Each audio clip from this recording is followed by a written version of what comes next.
بسم اللہ الرحمن الرحیم۔ محمد صلی اللہ علیہ وسلم پر کفار مکہ کے دردناک مظالم۔ محمد صلی اللہ علیہ وسلم کی زندگی مکہ کے لوگوں کے سامنے کھلی کتاب کی طرح تھی۔ وہ آپ کی سادگی، سچائی، خوش اخلاقی، امانت داری اور معاشرتی معاملات میں خوش اسلوبی کا اعتراف کرتے تھے۔ اسلام سے پہلے عرب معاشرہ فحاشی، بت پرستی، قتل و غارت، کمزوروں پر ظلم، سود کے لین دین، بچیوں کو زندہ دفن کرنے جیسی برائیوں میں دھنسا ہوا تھا۔ جب آپ صلی اللہ علیہ وسلم نے اعلان نبوت کیا، مکہ کے وہی لوگ آپ کے دشمن ہو گئے اور آپ صلی اللہ علیہ وسلم کو اشاعت اسلام کی تکمیل سے روکنے کے لیے طرح طرح کے دردناک مظالم کرنا شروع کر دیے۔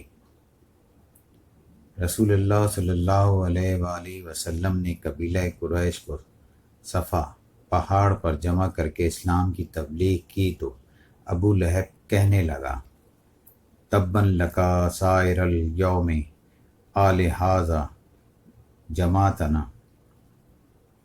یعنی تجھ پر سارا دن ہلاکت ہو، نعوذ باللہ۔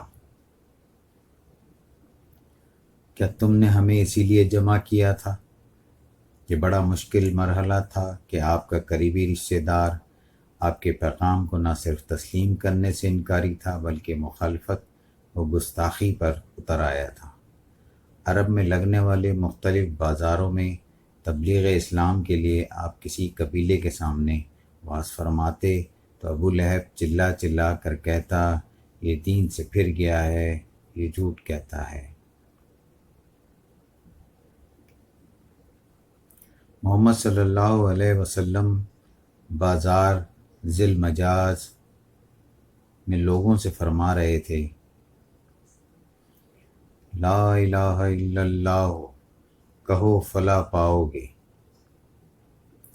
اس دوران ابو جہل آپ پر مٹی پھینکتا اور کہتا تھا، اے لوگو، خبردار، یہ شخص تم کو تمہارے دین کے حوالے سے دھوکہ نہ دے دے، کیونکہ اس کا ارادہ ہے کہ تم بتوں کو چھوڑ دو۔ جبکہ محمد صلی اللہ علیہ وسلم اس کی طرف ذرا برابر بھی توجہ نہیں فرماتے تھے۔ کفار مکہ پیغام رسالت کو قبول کرنے سے نہ صرف خود انکاری تھے بلکہ باہر سے آنے والے لوگوں کو بھی ورغلاتے کہ محمد صلی اللہ علیہ وسلم کی بات نہ سننا، نعوذ باللہ، یہ آصف زدہ ہیں، جادو کر دیتے ہیں وغیرہ۔ ایک روز نبی صلی اللہ علیہ وسلم کعبہ کے ایک گوشے میں نماز پڑھ رہے تھے۔ عقبہ ابن ابی معیط آیا اور حضور کی گردن میں کپڑا ڈال کر اس کو زور سے کھینچا۔ حضرت ابو بکر صدیق رضی اللہ تعالیٰ عنہ تشریف لائے اور عقبہ کو کندھے سے پکڑ کر دھکیلا اور ارشاد فرمایا، اتقتلون رجلا ان یقول ربی اللہ وقد جاءکم بالبینات من ربکم، کیا تم ایک ایسے شخص کو قتل کرنا چاہتے ہو جو یہ کہتا ہے کہ میرا پروردگار اللہ تعالیٰ ہے اور وہ تمہارے پاس اپنے پروردگار کی طرف سے کھلی ہوئی دلیلیں بھی لے کر آیا ہے۔ حضرت عبداللہ بن مسعود فرماتے ہیں کہ ایک روز نبی صلی اللہ علیہ وسلم حرم میں نماز پڑھ رہے تھے۔ ابو جہل اور متعدد رؤسائے قریش بھی بیٹھے ہوئے تھے۔ انہوں نے آپس میں کہا، آج فلاں شخص کے گھر میں اونٹ ذبح ہوا ہے، کوئی شخص اس کی اوجڑی اٹھا لائے اور محمد صلی اللہ علیہ وسلم کی پیٹھ پر رکھ دے۔ عقبہ ابن ابی معیط، وہ نہایت ہی بدبخت، شقی القلب اور ملعون تھا، اٹھا اور اوجڑی اٹھا لایا۔ جس وقت حضور سجدے میں گئے، اس نے یہ اوجڑی حضور صلی اللہ علیہ وسلم کی پشت پر ڈال دی۔ میں دور کھڑا ہوا یہ دردناک نظارہ دیکھ رہا تھا۔ افسوس میں حضور صلی اللہ علیہ وسلم کی اس وقت اپنی کمزوری اور ضعف اور ظالموں کے ڈر سے کوئی مدد نہ کر سکا۔ حضور صلی اللہ علیہ وسلم کی یہ حالت دیکھ کر کافر حسر کے مارے ایک دوسرے پر لوٹے جاتے تھے، اور حضور صلی اللہ علیہ وسلم ہیں کہ بوجھ کے مارے سجدے میں سے سر اٹھا نہیں سکتے۔ حضرت فاطمہ رضی اللہ کو خبر ہوئی اور وہ دوڑتے ہوئے آئیں، اپنے والد ماجد کی پیٹھ پر سے اوجڑی اٹھائی۔ حضور نے سجدے سے سر اٹھایا اور بددعا کے لیے ہاتھ بلند کیے۔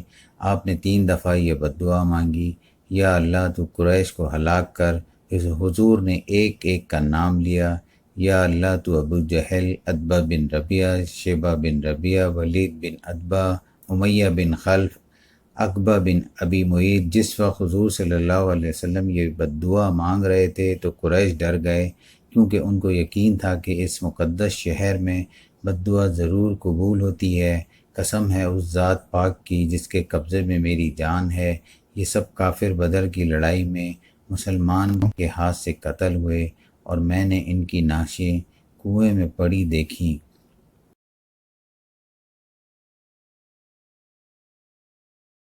ایک روز رؤسائے قریش جمع ہو کر رسول اللہ صلی اللہ علیہ وسلم کے چچا ابو طالب کے پاس آئے اور مطالبہ کیا، محمد صلی اللہ علیہ وسلم کو ہمارے حوالے کر دو اور اس کے بدلے میں ہم سے ایک خوبصورت اور وجیح جوان عمارہ لے لو۔ ابو طالب نے جواب دیا، یہ تو انصاف نہیں ہے کہ میں اپنے لخت جگر محمد صلی اللہ علیہ وسلم کو تمہارے حوالے کر دوں تاکہ تم اسے قتل کر دو اور میں تمہارے بیٹے کی پرورش کروں۔ جاری ہے۔